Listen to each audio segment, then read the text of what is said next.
राधे राधे प्यारे भक्तों, भक्ति रस में आप सभी का हार्दिक स्वागत है।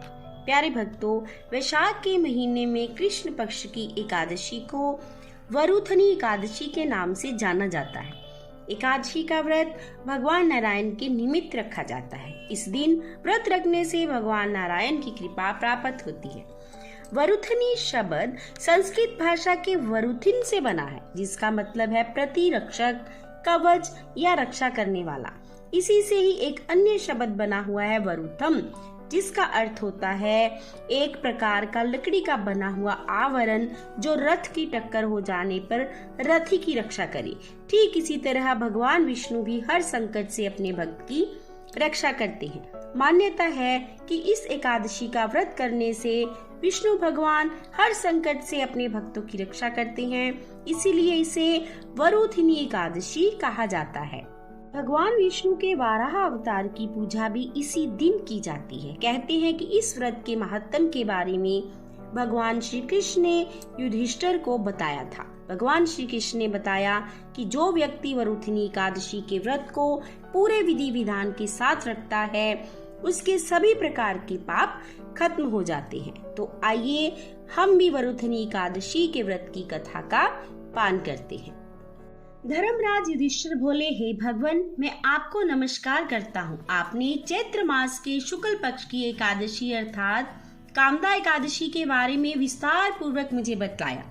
अब आप कृपा करके वैशाख कृष्ण एकादशी का क्या नाम है तथा उसकी विधि और महत्व क्या है, कृपा कर मुझे बताइए। भगवान कृष्ण ने कहा, हे राजेश्वर, वैशाख मास के कृष्ण पक्ष की एकादशी को वरुथनी एकादशी के नाम से जाना जाता है। यह सौभाग्य देने वाली, सब पापों को नष्ट करने वाली तथा अंत में मोक्ष देने वाली है।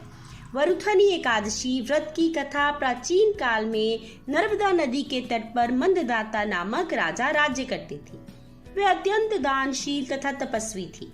एक दिन जब वह जंगल में तपस्या कर रहे थे, तभी ना जाने कहां से एक जंगली भालू आया और राजा के पैर को चबाने लगा।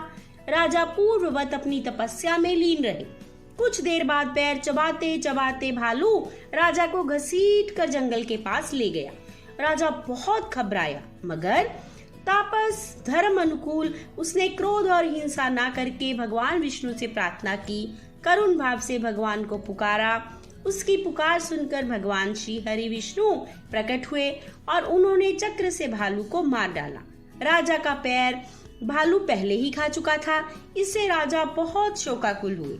उन्हें दुखी देखकर भगवान विष्णु बोले, हे वत्स, शोक मत करो, तुम मथुरा जाओ और वरुथनी एकादशी का व्रत रखो।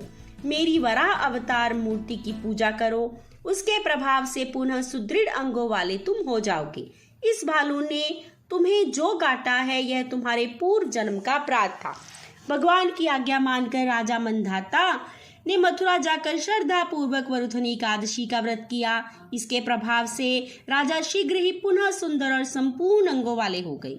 इसी एकादशी के प्रभाव से राजा मंदाता स्वर्ग को गए। जो भी व्यक्ति भय से पीड़ित है, उसे वरुथनी एकादशी का व्रत रखकर भगवान विष्णु का स्मरण करना चाहिए। इस व्रत को करने से समस्त पापों का नाश होकर मोक्ष की प्राप्ति होती है। प्यारे भक्तों, ये थी वरुथनी एकादशी के व्रत की कथा। अगली कथा के साथ फिर मिलेंगे। तब तक के लिए राधे राधे नाम जप करते रहें।